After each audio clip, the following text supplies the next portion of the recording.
Ini khas untuk para wanita.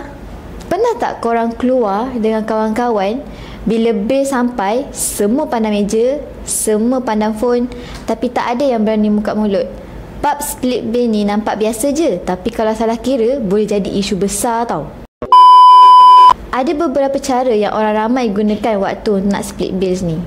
Yang pertama, split sama rata. Ini cara paling cepat dan senang. Tak kisahlah korang order air kosong atau steak wagyu, semua kena bayar jumlah yang sama. Mudah kan?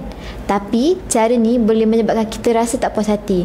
Sebab yelah, manalah deh kalau kena bayar lebih daripada apa kita order. Ini sampai kena bayar RM10, padahal minum air kosong je weh. Bagilah lah, kalau orang tu minum air kosong je, tak payahlah minta duit. Sebab yelah, air kosong pun berapa ringgit je. Kedua, split ikut siapa makan apa. Cara ni Lala rasa paling adil. Siapa makan apa, dia bayar. Yang jadi masalahnya, penat tau nak kira bil bila dah banyak sangat lauk kita kongsi. Kena pula bil tu panjang berjela. Tapi jujur, ni one of Lala punya favourite. Senang dan adil. Taklah ada drama. Aku order air kosong je, tapi kena bayar macam makan lobster. Cuma cara ni perlukan banyak kesabaran lah sikit. Nak kena tambah tolak. Waktu ni lah semua orang akan jadi akauntan yang tak bertauliah tau. Ketiga, seorang cover dulu, yang lain bayar balik. Ini memang cara paling senang bila ada e-wallet atau online transfer. Seorang bayar penuh, lepas tu kawan-kawan terus transfer. Macam dalam circle Lala sendiri, memang Lala yang selalunya akan bayar dulu. Maklumlah, sugar mami dalam circle duitnya limited. So senang cerita, Lala akan cover dulu, barulah seorang-seorang transfer balik. Bagi Lala, cara ni paling senang dan cepat. Seorang keluarkan kad dan bayar, lepas tu tunggu je duit masuk.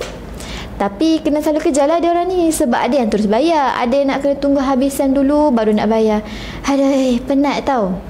Negara macam US, Kanada, Australia dan Jerman, waiter diorang biasanya akan tanya terus, nak bil asing ke? So senanglah nak split ikut siapa makan apa.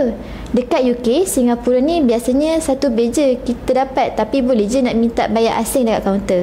Sama macam dekat Malaysia lah. Itu pun kalau Malaysia tu sanggup nak layan kita. Ada juga negara macam Perancis, Itali, Jepun dan Korea, memang satu meja satu bil je. Tak ada nak asing-asing. Kalau korang nak asing, asingkanlah sendiri. So, Lala nak tanya, korang lebih suka cara split bil yang macam mana? Macam Lala ke yang selalu jadi sugar mami? Atau ada cara lain yang Lala tak tahu? Apa kata korang komen kat bawah?